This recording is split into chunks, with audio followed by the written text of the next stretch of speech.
घना लंबा कोई 5 7 10 मिनट का लास्ट है। नमस्कार दोस्तों, आज हम बजट 2023 को सरल भाषा में समझेंगे। सबसे पहले मैं बात करता हूं बड़ी घोषणाओं की। तो बड़ी घोषणाओं में देखिए कि रोडवेज में महिलाओं को अब आधा किराया ही देना होगा। रोडवेज किराए में छूट को 30% से बढ़ाकर 50% करने की घोषणा बजट में की गई है। बढ़ते हैं अगली घोषणा की तरफ। अगली घोषणा है दोस्तों हाई राइज बिल्डिंग, यानी जो बड़ी बिल्डिंगें हैं उनको पीएचईडी डिपार्टमेंट पानी सप्लाई करेगा, यानी फ्लैट्स तक जलदाय विभाग नल कनेक्शन देगा। इससे आम आदमी को नल कनेक्शन लेने से संबंधित ज़्यादा परेशानियों का सामना नहीं करना पड़ेगा। फिर आगे बात करते हैं अगली घोषणा की कि जितने भी सभी बोर्ड है, निगम है, यूनिवर्सिटी है, वो अब ओल्ड पेंशन स्कीम के दायरे में आएंगे, यानी उनको पुरानी स्कीम जो पेंशन स्कीम है उसका फ़ायदा मिलेगा।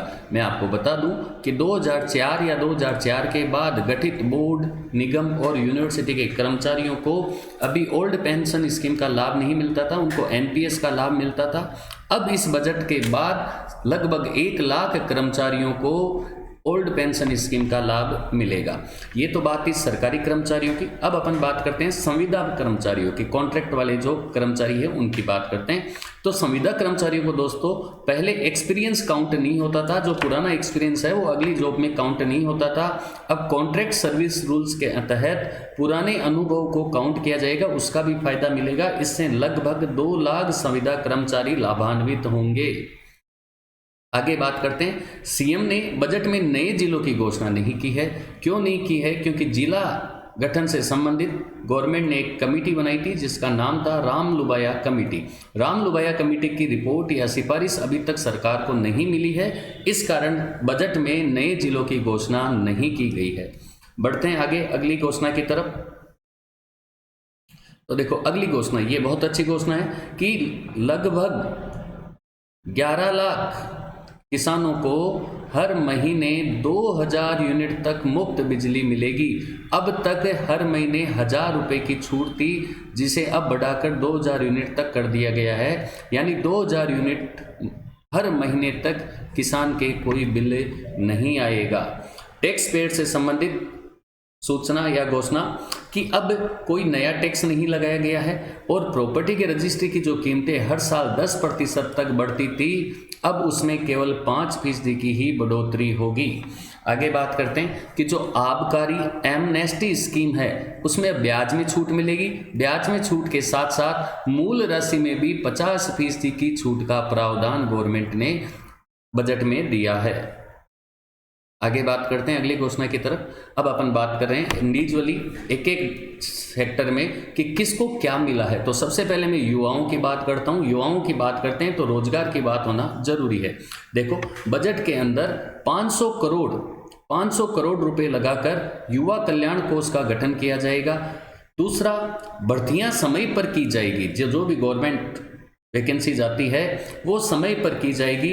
और भर्तियों में जो सबसे बड़ी समस्या अपने सामने आ रही है वो है पेपर लीक। तो पेपर लीक को रोकने के लिए एसओजी के अधीन आधुनिक संसाधनों से सुसज्जित स्पेशल टास्क फोर्स का गठन किया जाएगा, जो पेपर लीक रोकने के लिए कदम उठाएगी।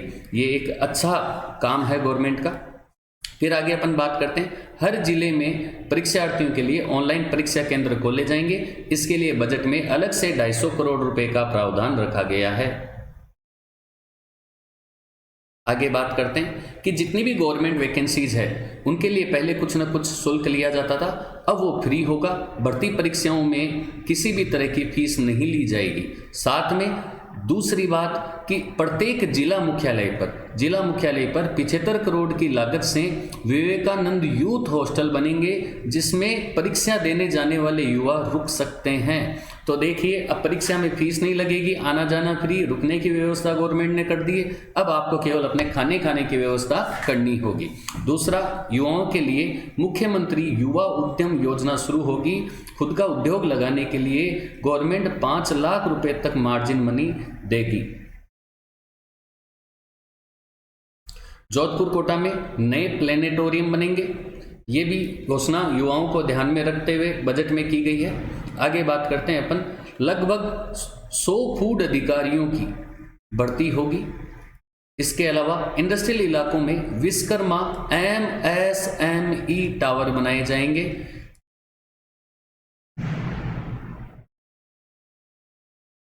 अब अपन बात करते हैं महिलाओं और बच्चों से संबंधित कौन कौन सी घोषणाएं बजट में की गई है। तो देखिए, महिलाओं को 1 लाख तक के लोन पर 8% सब्सिडी मिलेगी।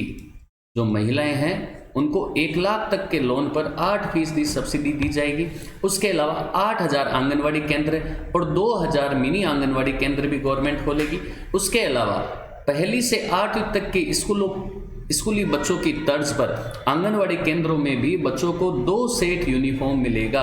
इसका मतलब क्या हुआ कि जो कक्षा 1 से लेकर कक्षा 8 तक स्कूल में पढ़ने वाले बच्चे हैं उनको गवर्नमेंट पहले से 2 सेट यूनिफॉर्म देती हुई है, दे रही है। अब आंगनवाड़ी में भी जो बच्चे आएंगे उनको भी हर साल 2 सेट यूनिफॉर्म के दिए जाएंगे। उसके अलावा महिला और बच्चों से संबंधित अगली घोषणा है, इसके अंदर दिव्यांग लड़की से शादी करने पर गवर्नमेंट 5 लाख रुपए देगी। इसके अलावा स्कूली बच्चों को मिड डे मील में हर दिन दूध मिलेगा। कितना मिलेगा अभी इसकी जानकारी खुलकर सामने नहीं आई है। आगे बात करते हैं किसानों से संबंधित। किसानों में अपन बात करें तो किसानों के लिए कृषक कल्याण कोष पहले से बनाया हुआ था, जिसका बजट था 5000 करोड़ रुपए। उसमें 50% की बढ़ोतरी कर 5000 से अब गवर्नमेंट ने कृषक कल्याण कोष का बजट 7500 करोड़ कर दिया गया है। इसके अलावा युवाओं के लिए राजस्थान युवा कृषक कौशल मिशन शुरू होगा। इसके अलावा अगले 2 सालों में 50,000 किसानों के खेतों पर तालाब बनाए जाएंगे। इसके लिए बजट में 200 करोड़ का अलग से बजट प्रावधान किया गया है। इसके अलावा अपन बात करें तो किसानों को प्लास्टिक लाइन, स्प्रिंकलर और डिग्गी पर अनुदान बढ़ाया जा रहा है। 100 हेक्टेयर क्षेत्र में ड्रिप इरिगेशन पर फोकस किया जाएगा, मतलब बूंद बूंद सिंचाई या कम पानी में कैसे ज़्यादा सिंचाई किया जाए, इस पर फोकस किया जाएगा। 23 लाख किसानों को मुफ्त बीज किट दिए जाएंगे ताकि वो अपनी फसल की गुणवत्ता में सुधार कर सकें। आगे अपन बात करते हैं 8 लाख छोटे किसान हैं उनको शंकर बाजरा के मिनी किट बांटे जाएंगे। शंकर बाजरा के मिनी किट बांटने के अलावा बाजरा को इंदिरा रसोई में भी सम्मिलित किया गया। मैं आपको बता दूं, वर्ष 2023 को मिलेट वर्ष या बाजरा वर्ष के रूप में अपन मना रहे हैं। तो गवर्नमेंट ने, राजस्थान सरकार ने भी बाजरे पर विशेष फोकस किया। इसके अलावा 20 लाख किसानों को सब्जियों के बीज उपलब्ध कराए जाएंगे। सिरोही में अंजीर का एक्सीलेंस सेंटर बनेगा। सवाईमाधोपुर में अमरूद एक्सीलेंस सेंटर खुलेगा। आपको पहले से सवाईमाधोपुर में पहले से अमरूद मंडी है, वहाँ अमरूद पर रिसर्च करने के लिए अमरूद एक्सीलेंस सेंटर खोला जा रहा है। इसके अलावा किसानों के हित में रखते हुए खेतों की तारबंदी के लिए गवर्नमेंट ने 200 करोड़ की लागत से 1 लाख किसानों को फायदा देने का प्रावधान बनाया है। किसानों को खेत की तारबंदी पर 70% सब्सिडी मिलेगी। युवा किसान है, उन युवा किसानों को 1000 ड्रोन खरीदने के लिए 4-4 लाख रुपए की गवर्नमेंट सब्सिडी देगी। इन ड्रोनों का इस्तेमाल कीटनाशक, नैनो यूरिया के छिड़काव में काम में लिया जाएगा। इसके अलावा किसान अब खुद अपने मोबाइल ऐप से गिरदावरी कर सकेंगे। ये एक बहुत अच्छा फैसला है। इसके अलावा मुख्यमंत्री कामधेनु बीमा योजना लागू होगी। 20 लाख पशुपालकों का इसका लाभ मिलेगा। 750 करोड़ खर्च होंगे। इसके अलावा मैं आपको एक बजट की घोषणा और बता देता हूं कि जो लंपी स्किन डिजीज से जिन पशुओं की मृत्यु हुई थी, उन पशुपालकों को प्रत्येक पशु 40,000 रुपए का अनुदान दिया जाएगा। आगे अपन बात करते हैं इंफ्रास्ट्रक्चर की। तो इंफ्रास्ट्रक्चर की अपन बात करें तो हर गांव में 1 किलोमीटर तक की इंटरलॉकिंग सीमेंटेड सड़क बनेगी। 6000 गांवों में ऐसी सड़कें बनाने का लक्ष्य सरकार ने लिया है। इसके अलावा हर जिले की जो 5 बड़ी सड़कें हैं उनके निर्माण, उनके रिपेयर के लिए 6500 करोड़ का बजट अलग से दिया गया है। रोडवेज में 1000 नई बसें सम्मिलित की जाएगी। ये सरकार ने राज्य का इंफ्रास्ट्रक्चर मजबूत करने के लिए बहुत कदम उठाए हैं इस बजट के अंदर। इसके अलावा अपन देखें कि जो डांग क्षेत्र है, मगरा क्षेत्र है और मेवात क्षेत्र है, यहाँ पर विकास बोर्ड का बजट 25-25 करोड़ से बढ़ाकर 40 करोड़ कर दिया गया। आगे अपन बात करते हैं कि शहरों में पब्लिक ट्रांसपोर्ट के लिए रोडवेज की तर्ज पर सिटी ट्रांसपोर्ट कॉरपोरेशन बनेगा। जहां जहां सिटी बसें चलती है वहां पर सिटी ट्रांसपोर्ट कॉरपोरेशन की स्थापना की जाएगी। आगे बात करें कि जो चंबल आधारित योजनाएं हैं, चंबल नदी पर आधारित योजनाएं हैं, कौन कौन सी? एक है काली सिंध योजना, दूसरी चंबल अलवर भरतपुर परियोजना, तीसरी चंबल सवाई माधोपुर परियोजना। इन 3 परियोजनाओं के माध्यम से 3133 गांवों में लगातार पेयजल सप्लाई उपलब्ध कराई जाएगी, ऐसा प्रावधान बजट में रखा गया है। इसके अलावा अपन बात करते हैं ईआरसीपी के लिए 13,000 करोड़ का बजट देने की घोषणा की है। ये कुल प्रोजेक्ट लागत का 25% है। मैं आपको बता दूं, ईआरसीपी सेंटर यानी केंद्र और स्टेट दोनों का संयुक्त प्रोजेक्ट है। इसमें 75% पेमेंट या हिस्सेदारी केंद्र की रहेगी। आगे बात करते हैं डेस्टिनेशन वेडिंग के लिए राजस्थान पिछले कुछ समय से बहुत जल्दी या फास्ट ग्रोइंग स्टेट बना है। यहाँ बहुत बड़े बड़े लोग अपने बच्चों की शादी के लिए राजस्थान में पधार रहे हैं। तो डेस्टिनेशन वेडिंग जो इंडस्ट्री है, इसको लाभ पहुंचाने के लिए 3 जगह, एक जयपुर, दूसरा उदयपुर, तीसरा अजमेर, यहाँ पर अंतर्राष्ट्रीय कन्वेंशन के लिए मीटिंग कॉन्क्लेव एग्जीबिशन सेंटर स्थापित किए जाएंगे ताकि ज़्यादा से ज़्यादा लोग डेस्टिनेशन वेडिंग करने के लिए राजस्थान में आए। इसके अलावा बाड़मेर में 11,000 मेगावाट का लिग्नाइट बेस्ड पावर प्लांट लगाया जाएगा। ये अपन ने बात करी इंफ्रास्ट्रक्चर की। अब अपन बात करते हैं कर्मचारियों की। देखो, कर्मचारियों के लिए जब मुख्यमंत्री अशोक गहलोत ने बोलना शुरू किया था तो उन्होंने सबसे पहले अमेरिका के पूर्व राष्ट्रपति बराक ओबामा का जिक्र करते हुए कहा कि ओपीएस लागू होना चाहिए, ओल्ड पेंशन स्कीम लागू होनी चाहिए ताकि कर्मचारियों के हित का ध्यान रखा जा सके। हम अपने साथ में अशोक गहलोत जी ने कहा कि हम अपने कर्मचारियों को स्टॉक मार्केट के भरोसे नहीं रख सकते। इन्होंने इसी चीज़ को ध्यान में देते हुए जितने भी बोर्ड है, निगम है, यूनिवर्सिटी के कर्मचारी है, उनको ओल्ड पेंशन स्कीम का लाभ देंगे। इससे लगभग 1 लाख कर्मचारी लाभान्वित होंगे। मैं आपको बता दूं कि अब तक 2024 के बाद खुले हुए बोर्ड, निगम, यूनिवर्सिटी के जो लगभग 1 लाख कर्मचारी है, उनको ओपीएस की जगह एनपीएस ही मिल रहा था। अब प्रदेश में जितने भी सरकारी कर्मचारी है और बोर्ड निगम के कर्मचारी है, उन सबको ओपीएस का लाभ मिलेगा। इसके अलावा राजस्थान में part time contractual service rules बनाए जाएंगे ताकि जो संविदा पर काम कर रहे हैं उन कर्मचारियों का हित का नुकसान ना हो। इसके अलावा अपन बात करते हैं वर्क चार्ज कर्मचारियों को इंक्रीमेंट और प्रमोशन मिलेंगे। इसके अलावा 1 लाख कर्मचारियों को रिटायरमेंट के बाद भी फायदा होगा। गिग वर्कर्स यानी अस्थायी वर्कर्स, ऐसे वर्कर्स जो कॉन्ट्रैक्ट पे काम कर रहे हैं या फिर जैसे आजकल ऑनलाइन ऐप के माध्यम से कोई काम कर रहे हैं, जैसे ओला या उबेर, इनके अंदर काम कर रहे हैं, इन वर्कर्स की सुरक्षा के लिए भी बजट में कानून लाया गया है। जो ऐप बेस्ड काम करने वाले लोग हैं उनकी सिक्योरिटी के लिए कानून लाया जाएगा। ऐप बेस्ड वर्क्स कल्याण बोर्ड बनेगा, इसके लिए 250 करोड़ का बजट रखा गया। ये जो 250 करोड़ का बजट है ऐप बेस्ड वर्कर्स की सुरक्षा के लिए है, उनके लिए कानून बनेगा। आपको बता दें कि राहुल गांधी ने अलवर के मालाखेड़ा के सभा में सीएम को गिग वर्कर्स की सुरक्षा के लिए कुछ करने का सुझाव दिया था। बजट में माननीय मुख्यमंत्री जी ने राहुल गांधी जी के इस सुझाव का ध्यान रखा। अब अपन बात करते हैं एजुकेशन से संबंधित। एजुकेशन में अपन बात करें तो सबसे पहले अपन बात करते हैं जयपुर में APJ Abdul Kalam institute of biotechnology शुरू होगा। उसके अलावा ड्रोन स्टडी के लिए जयपुर में ट्रेनिंग इंस्टीट्यूट खोला जाएगा। कोटा की बात करें तो कोटा में माइनिंग यूनिवर्सिटी बनेगी। कोटा में माइनिंग यूनिवर्सिटी बनाने का प्रावधान लाया गया है। इसके अलावा जो स्किल यूनिवर्सिटी है उसका नाम भगवान विश्वकर्मा के नाम पर होगा। जो नेट स्लेट के विद्यार्थी हैं उनको 20,000 रुपये की स्कॉलरशिप मिलेगी। आगे अपन बात करते हैं तकनीकी शिक्षा को बढ़ावा देने के लिए नए कोर्स शुरू किए जाएंगे, नई आईटीआई कॉलेज शुरू किए जाएंगे। इसके अलावा कालीबाई भील स्कूटी योजना में अब हर साल 30,000 स्कूटी मिलेगी। पहले 20,000 स्कूटी मिलती थी, अब उसकी जगह 30,000 स्कूटी दी जाएगी। स्कूली बच्चों के लिए अब 75 किलोमीटर तक की यात्रा फ्री होगी। तो देखो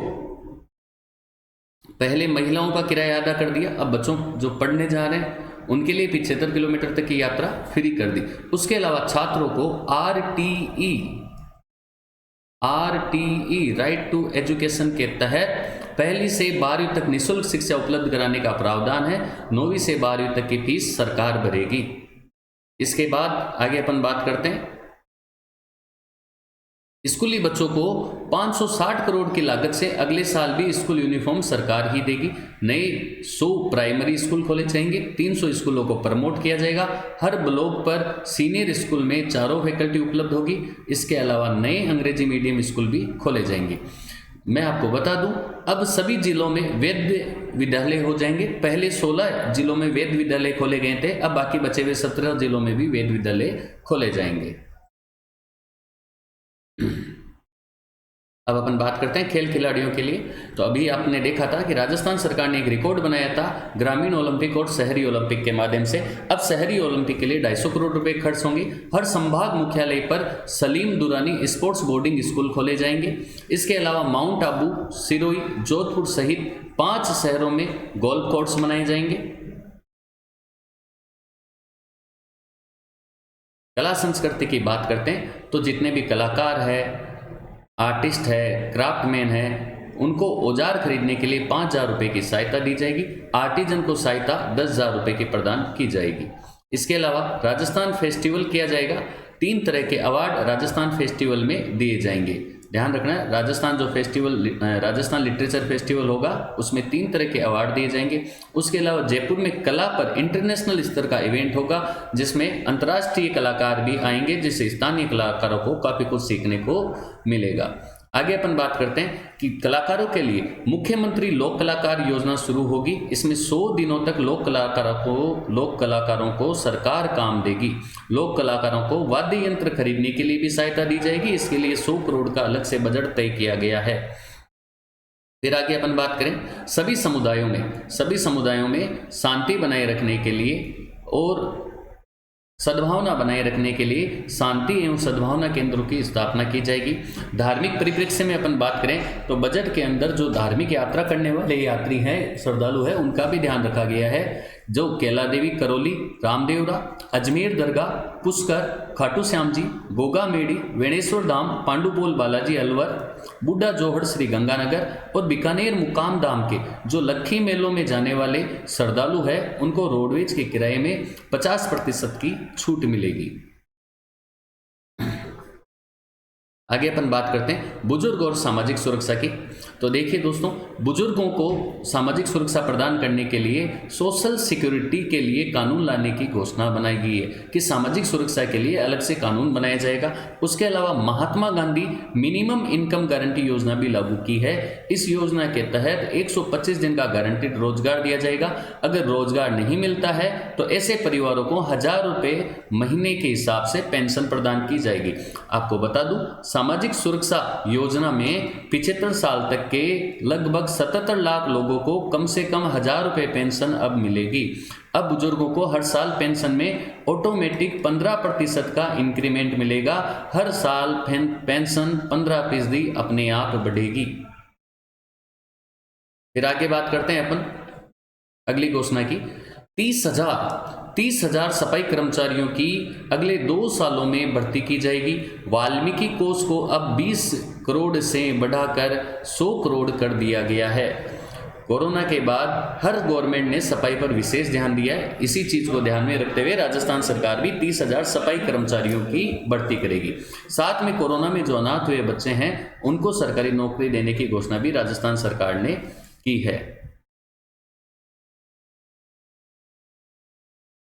इसके अलावा अपन बात करते हैं कि ईडब्ल्यूएस परिवारों को अब चिरंजीवी योजना फ्री मिलेगी, यानी उन्हें बीमा की राशि के लिए 850 रुपये नहीं देने पड़ेंगे। जो चिरंजीवी योजना है उसका रजिस्ट्रेशन कराने के लिए शुल्क था 850 रुपये, वो अब ईडब्ल्यूएस परिवारों को नहीं देना पड़ेगा। उनका फ्री में चिरंजीवी योजना के तहत रजिस्ट्रेशन हो जाएगा। बता दें आपको कि जो चिरंजीवी परिवार है, उनको दुर्घटना बीमा की राशि पहले 5 लाख मिलती थी, वो उसे बढ़ाकर अब 10 लाख रुपए कर दी गई है।